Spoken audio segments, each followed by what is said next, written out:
Beloved in our Lord Jesus Christ, in Matthew 7, verse 7, Jesus says, "Ask and it will be given to you. Seek and you will find. Knock and the door will be opened to you." That's an incredible promise. Let us thank Him for that. Lord, we thank you for your promise that if we ask, we will receive. If we knock, the door will be opened. Yes, indeed, if our wishes and your will are in line, you will give us whatever we ask for. Lord, we pray that you will make us more like Christ, that you will teach us to pray better. We ask for a revival in our day where so many of our people will take faith and prayer as the very last resort instead of the first mighty thing to do. In Jesus' name, Amen.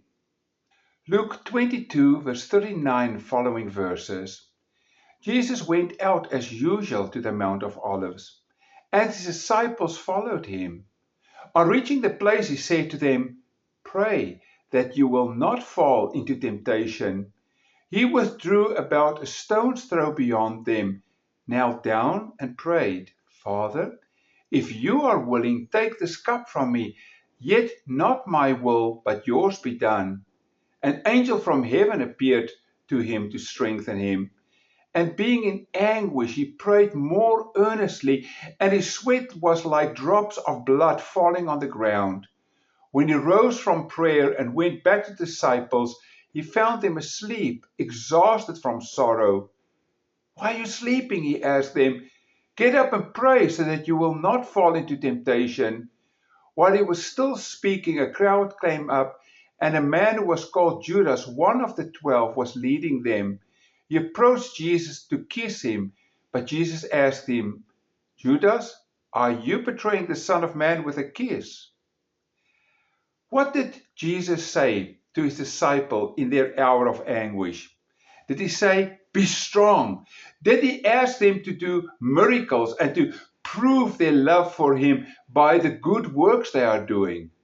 No, absolutely not. In this very important moment, he says, pray. Not just pray, but pray that you will not fall into temptation. And then Jesus modeled what he asked them. He withdrew about a stone's throw beyond them, knelt down and prayed. And being in anguish, he prayed more earnestly, and his sweat was like drops of blood falling to the ground. So often, I hear people say, "You know what? I had no other way, and so we prayed." Or we didn't know the way forward after we tried everything and we prayed. We treat prayer as the last resort. Jesus clearly taught and showed that prayer is absolutely vital. It should not be the last resort, but we should start with prayer. Folks, it is so important. Just this morning, I caught myself trying to do things and realized, but I haven't asked the Lord yet. We start with prayer. Lord, show us the way forward. Pray that you do not fall into temptation. Jesus had already warned them, Peter particularly, that a terrible trial was imminent.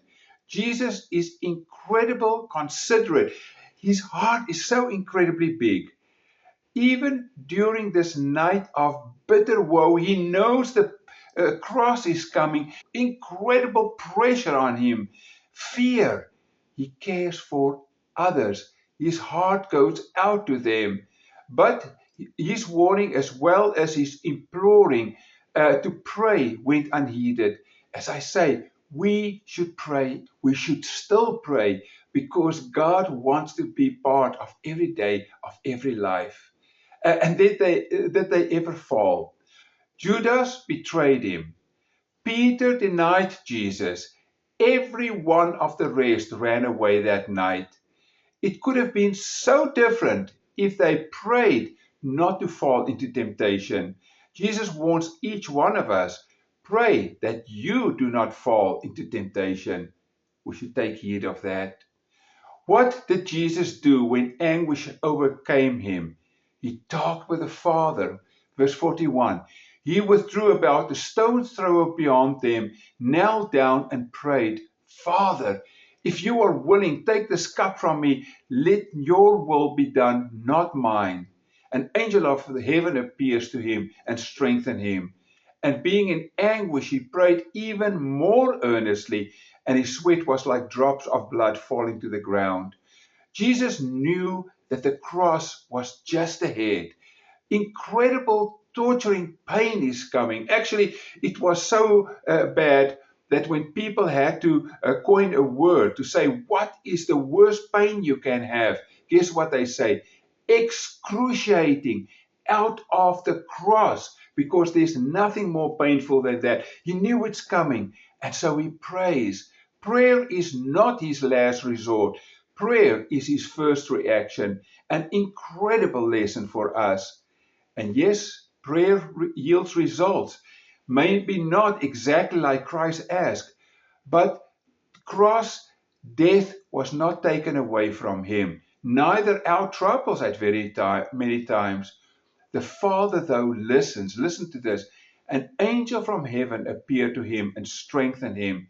Millions of us who believe are being saved. If he wasn't taken to the cross, we would all have been sent to hell because of our sins. And Philippians 2 verse 9 and following verses says this, Therefore God exalted Christ to the highest place and gave him the name that is above every name, that at the name of Jesus every knee shall bow in heaven and on earth and under the earth, and every tongue confess that Jesus Christ is Lord, to the glory of the Father. An incredible lesson to us. The Savior says, pray that you do not fall into temptation. Lord, teach us well to pray. To pray. We pray for this world. We pray for family and friends around us who don't know you, that they will come not only to know you, but that you will be centering their lives. We pray for a world that's running away from you and yet desperately needs you. We pray that the world will come back to you. Lord, help us. We need you. Show us the way forward. And Lord, bless us. Bless so many of your children who are being persecuted just because they love you.